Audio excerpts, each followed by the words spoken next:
बिस्मिल्लाहिर्रहमानिर्रहीम। अस्सलाम वालेकुम नाज़रीन, आप देख रहे हैं ग्लोबल अफेयर और मैं हूं मोहसिन राना। नाज़रीन, तकरीबन आज से 2 दिन पहले चीन की तरफ से अरुणाचल प्रदेश के ऊपर कब्ज़ा करके इसको बाकायदा अपना नाम देके पूरी दुनिया के सामने चीन ने ये पैगाम दे दिया है, ये बता दिया है कि अरुणाचल प्रदेश जो है ये चीन का हिस्सा है, था और रहेगा। तो इसके बाद नाज़रीन, अब भारत के अंदर भारतीय फ़ौज पे, भारतीय सरकार में जो परेशानी है ये बहुत ज़्यादा बढ़ चुकी है, क्योंकि अभी हाल ही में पाकिस्तान के साथ ये होने वाली जंग में जो तारीख़ी बेइज्जती पूरी दुनिया में मोदी सरकार ने भारत की जो बेइज्जती करवाई है, भारत की जो रुसवाई करवाई है, उसके बाद नाज़रीन अब ये परेशानी भी बढ़ना शुरू हो चुकी है कि कहीं अब बांग्लादेश और चीन के साथ भारत की जो जंग है ये न छिड़ जाए। क्योंकि नाज़रीन चीन इस बात से बड़ा खुश है कि पाकिस्तान ने चीनी टेक्नोलॉजीज़ का जिस तरीके के साथ इस्तेमाल किया है और भारत को नाको चने चबवाए हैं, भारत को घुटने टेक कर भागने पर मजबूर किया। इसके बाद चीन का जो पाँव है ये भारत के ऊपर मज़ीद अब मजबूत हो चुका है और चीन ने जो प्लान बना रखा है भारत की 7 रियासतों के ऊपर कब्ज़ा करने का, अब ऐसा लग रहा है कि ये रियासतें अब भारत के हाथ से निकलने वाली हैं और चीन के कब्ज़े में जाने वाली हैं। इसके साथ साथ नाज़रीन अब खालिस्तान और कश्मीर की आज़ादी का वक्त भी अब ऐसा लग रहा है कि करीब आन पहुंचा है। आप सब लोगों को याद होगा कि जब पहलगाम का वाक़या करवाया गया उसके बाद कश्मीरी जितने भी हैं इन्होंने नाज़रीन भारत के ख़िलाफ़, मोदी के ख़िलाफ़ नारे बुलंद किए। पाकिस्तान के हक़ में इनकी तरफ से आवाज़ें जो हैं वो बुलंद की गई और कहा गया कि ये सारा जो ड्रामा है मोदी सरकार की तरफ से ख़ुद करवाया गया, ताकि कश्मीर जो पाकिस्तान के हवाले से अपनी मोहब्बत रखते हैं इनके दिलों में पाकिस्तान के ख़िलाफ़ नफ़रत पैदा की जाए। और यही कुछ हाल सिखों के साथ मोदी सरकार की तरफ से किया जा रहा है। क्योंकि नाज़रीन जिस दिन से मोदी खालिस्तान के ख़िलाफ़ हुआ है, सिखों के ख़िलाफ़ हुआ है, तो उस दिन से नाज़रीन सिखों ने, हमारे सिख भाइयों ने पाकिस्तान के साथ खड़े होने का ऐलान कर रखा है। तो इसी सिख दुश्मनी में नाज़रीन अब मोदी सरकार ने अपनी हर हद पार कर दी है। अभी गुज़श्ता रोज़ ख़बर आपको बताई थी कि महाराजा रंजीत सिंह की बरसी के हवाले से पाकिस्तान के अंदर सिखों के दाखिले पर पाबंदी भारतीय सरकार ने लगा दी है। और आज नाज़रीन ख़बर आई है, बल्कि गुज़श्ता रोज़ के 5 से 6 जो सिख स्टूडेंट्स हैं, जिनमें मारूफ़ एक इनकी हरियाणा की सिख लड़की यूट्यूबर भी हैं ज्योति, तो इनको भी नाज़रीन पाकिस्तान के ख़िलाफ़ जासूसी के इल्ज़ाम में गिरफ़्तार कर लिया गया है। अब ऐसा लग रहा है कि मोदी ने सिखों के साथ साथ पाकिस्तान, कश्मीर और चीन से अब जो अपनी जंग है ये छेड़ ली है। तो नाज़रीन क्या अब कश्मीर, खालिस्तान जो है इनके आज़ादी का वक्त करीब आन पहुँचा है? क्या पाकिस्तान, चीन जो हैं ये मिल के नाज़रीन सिखों को और कश्मीरियों को आज़ादी दिलवा पाएंगे? आज की इस वीडियो में तफसील से बात करेंगे और साथ ही साथ आपको बताना है कि भारतीय फ़ौज ने अब चीन के डर से कौन सा अहम तरीन इक़दाम उठाया है, जिसको लेके अब भारतीय मीडिया अपनी इस फ़ौज की तारीफ़ें करने के ऊपर मजबूर हो चुका है। आपसे गुजारिश है वीडियो को अंत तक लाज़मी देखिएगा। अगर आप लोगों ने अभी तक हमारे इस यूट्यूब चैनल को सब्सक्राइब नहीं किया तो सब्सक्राइब लाजमी कर दें, साथ में बेल आइकन को दबा दें ताकि हर नई आने वाली वीडियो आप तक आसानी से पहुँचती रहे। नाज़रीन जिस तरह मैंने बताया कि जब से सिखों ने चीन ने अरुणाचल प्रदेश के ऊपर कब्ज़ा किया है, अरुणाचल प्रदेश के ऊपर तकरीबन 27 से 30 मुकामात के ऊपर अपने नाम की तख्तियाँ वहाँ पे लगा दी हैं, वहाँ पे अपनी आर्मी डिप्लॉय कर दी है और पूरी दुनिया को बता दिया है कि ये हिस्सा जो है ये इलाका चीन का है, यहाँ पे भारत ने गैर कानूनी कब्ज़ा किए रखा है, मुतनाज़ इलाका है। जैसे मकबूजा कश्मीर है, जम्मू कश्मीर, जिसको भारत जो है ये हटदर्मी का मुजाहरा करते हुए इसको अपना इलाका तस्वुर करता है।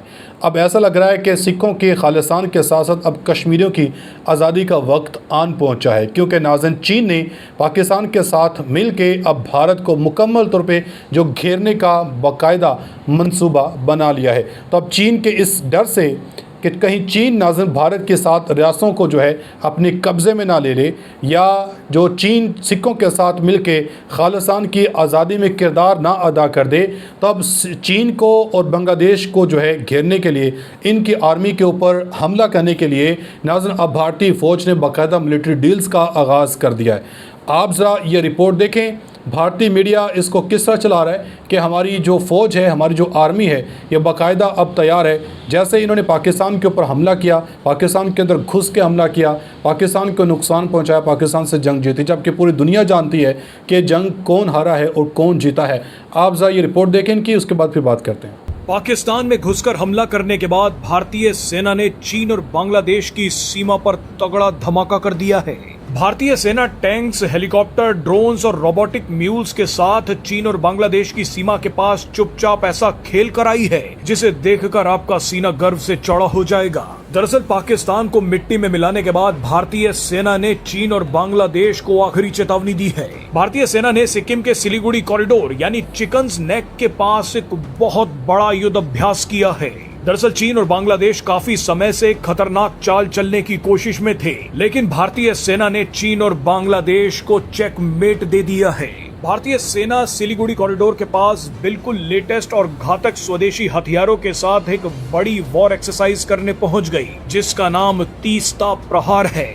भारतीय सेना ने सिक्किम के पास तीस्ता फील्ड फायरिंग रेंज में ये जबरदस्त इंटीग्रेटेड फील्ड एक्सरसाइज की है। इस वॉर एक्सरसाइज में तीनों सेनाओं के कोऑर्डिनेशन और खतरनाक स्वदेशी हथियारों को दिखाया गया है। तीस्ता प्रहार में जिन हथियारों का इस्तेमाल हुआ है वो सभी नेक्स्ट जनरेशन दिख रहे हैं। भारतीय सेना ने सिलीगुड़ी कॉरिडोर के पास इस युद्ध अभ्यास को करके चीन और बांग्लादेश को बहुत बड़ा संदेश दिया है। इस युद्ध अभ्यास की लोकेशन और नाम खास मकसद से चुने गए हैं। दरअसल ये युद्ध अभ्यास एक ऐसे समय पर किया गया जब चीनी अधिकारियों का एक प्रतिनिधि मंडल चुपचाप बांग्लादेश का दौरा करने पहुंच गया। इस दौरे का मकसद बांग्लादेश के लाल मोनिरहाट में बन रहे एक एयर बेस का निरीक्षण करना था।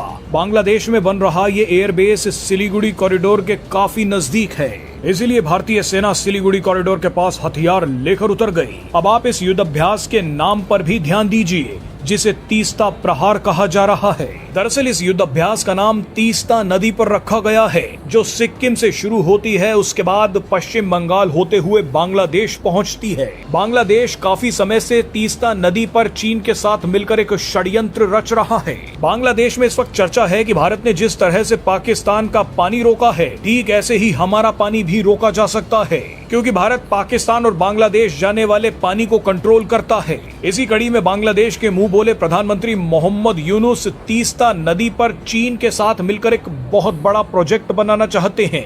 मोहम्मद यूनुस चाहते हैं कि चीन किसी तरह से भारत और बांग्लादेश के बीच चल रहे तीस्ता पानी विवाद में पार्टी बन जाए, ताकि भारत आगे चलकर अपने मन से बांग्लादेश का पानी ना रोक पाए। बांग्लादेश सपने देख रहा है कि चीन एक दिन भारत के सिलीगुड़ी कॉरिडोर पर कब्जा कर लेगा और पूरी तीस्ता नदी पर बांग्लादेश का अधिकार हो जाएगा। इसी सपने को पूरा करने के लिए बांग्लादेश अपनी तरफ के हिस्से में चीन को तीस्ता नदी पर काम करने के लिए बोल रहा है। अगर ऐसा होता है तो चीन सिक्किम के सिलीगुड़ी कॉरिडोर से सिर्फ 100 किलोमीटर दूर आकर बैठ जाएगा। ये स्थिति भारत के लिए खतरनाक हो सकती है। पाकिस्तान की हालत देख चीन और बांग्लादेश एग्रेसिव हो गए हैं। चीन ने हाल ही में एक बार फिर अरुणाचल प्रदेश की 27 जगहों के नाम बदल दिए। बांग्लादेश भी दोबारा तीस्ता नदी का मुद्दा उठाने लगा है। जी नाज़रीन, आपने रिपोर्ट देखी कैसे अब जो गोदी मीडिया है अपनी आवाम को जो है एक बार फिर से बेवकूफ़ बनाने की कोशिश कर रहा है, अपनी आवाम की आंखों में धूल झोंकने की कोशिश कर रहे हैं कि अब हमने पाकिस्तान के बाद बांग्लादेश और चीन को सबक सिखाने का फ़ैसला कर लिया, जबकि हकीकत में जो है पूरी दुनिया जानती है कि कैसे पाकिस्तान एक छोटा सा मुल्क भारत के सामने होने के बावजूद भारत का दिफाई बजट पाकिस्तान से कई गुना ज़्यादा है, भारत के पास हथियार कई गुना पाकिस्तान से ज़्यादा है। उसके बावजूद पाकिस्तान ने भारत को नाकआउट चने चुपाए, घुटने टेकने पर, माफ़ियाँ मांगने पर भारत को मजबूर किया।